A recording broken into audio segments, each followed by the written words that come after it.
సంక్షేమం అభివృద్ధి రెండు కళ్లుగా తెలంగాణ ప్రభుత్వం ముందుకు సాగుతోందని ప్రపంచ స్థాయి పెట్టుబడుల కేంద్రంగా రాష్ట్రాన్ని తీర్చిదిద్దుతున్నామని అన్నారు తెలంగాణ డిప్యూటీ సీఎం మల్లు భట్టి విక్రమార్క.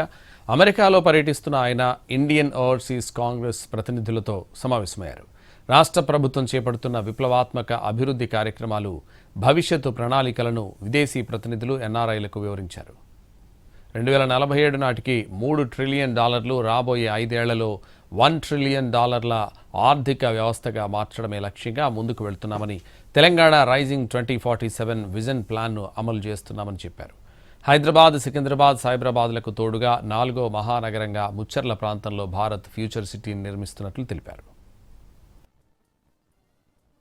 తెలంగాణ రాష్ట్రంలో ఉన్నటువంటి సహజ వనరులు, అక్కడ ఉన్నటువంటి ఇన్ఫ్రాస్ట్రక్చర్ వాడుకొని పెద్ద ఎత్తున ఇన్వెస్టర్ చాలా మంది ప్రపంచవ్యాప్తంగా వస్తూ ఉన్నారు.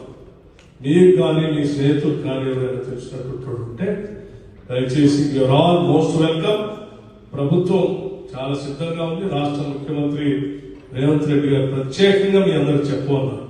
వారి తరఫున కూడా ధన్యవాదాలు, అభినందనలు తెలియజేస్తుంటే చెప్పడమే కాకుండా మీరందరూ ఎప్పుడు ఆ రాష్ట్రానికి వచ్చినా, ఆ రాష్ట్ర అభివృద్ధి కోసం మీరు ఏ అడుగులు వేసినా వాటిని అభినందించడానికి, ముందు నడిపించడానికి మా ప్రభుత్వం సిద్ధంగా ఉందని తెలియజేస్తూ ఇక్కడ ఉన్నటువంటి మిత్రులందరూ అభినందిస్తామని, భారతదేశ ఆర్థిక, సామాజిక, రాజకీయ స్వాతంత్రం కోసం, సమానత్వం కోసం పనిచేయడం కోసం తప్పిస్తున్నందుకు అందరూ కూడా కాంగ్రెస్ పార్టీ సంబంధించిన